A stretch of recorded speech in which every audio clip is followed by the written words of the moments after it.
آل پاکستان یوم ولادت قائد اعظم محمد علی جناح کبڈی ٹورنامنٹ 2024 کے سلسلے میں ایف سی بلوچستان نارتھ سبی کے خصوصی تعاون سے ایف سی ہیڈ کوارٹر میں کبڈی کا شاندار فائنل میچ کی تقریب کا انعقاد کیا گیا۔ تقریب کے مہمان خصوصی کمانڈنٹ سبی اسکاؤٹس بریگیڈیئر عمر الطاف تھے، جبکہ تقریب میں 63 ونگ کے کمانڈنٹ کرنل شہزاد حسن، جبکہ ڈپٹی کمشنر سبی جہانزیب شیخ، ایس ایس پی سبی میر دوستین خان دشتی، معتبرین سیاسی و سماجی شخصیات کے علاوہ بڑی تعداد میں شائقین کبڈی نے شرکت کی۔ بسم اللہ الرحمن الرحیم۔ آج قائد اعظم کی پیدائش کا دن ہے اور خوشی کا دن ہے۔ آج ایف سی ہیڈ کوارٹر سبی میں کبڈی کا میچ کیا گیا، جس کے مہمان خاص بریگیڈیئر عمر الطاف صاحب ہیں، اور اسے ایسے ایونٹ ہونے چاہیے پاکستان میں، بالخصوص بلوچستان میں، بالخصوص ڈویژن سبی، ڈویژن نصیر آباد میں۔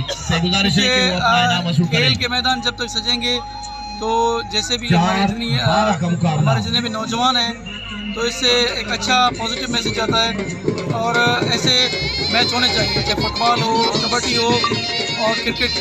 جی شکریہ۔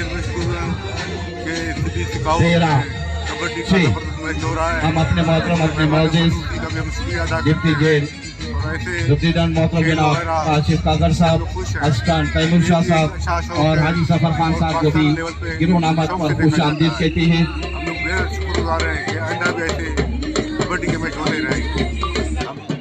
ٹورنامنٹ میں سندھ اور پنجاب اور بلوچستان کی ٹیموں نے حصہ لیا۔ فائنل میچ صادق آباد اور خان خداداد خان مغزانی کلب کے درمیان کھیلا گیا۔ صادق آباد کلب کی ٹیم نے خان خداداد خان مغزانی کو شکست دے کر فائنل میچ اپنے نام کر لیا۔ تقریب کے اختتام میں مہمان خصوصی نے ونر اور رنر ٹیموں میں نقد انعامات اور ٹرافیاں تقسیم کی۔ کیمرہ ٹیم کے ساتھ رپورٹر ظہور مکسی، ساتھی رپورٹر یار علی کے ساتھ واش نیوز۔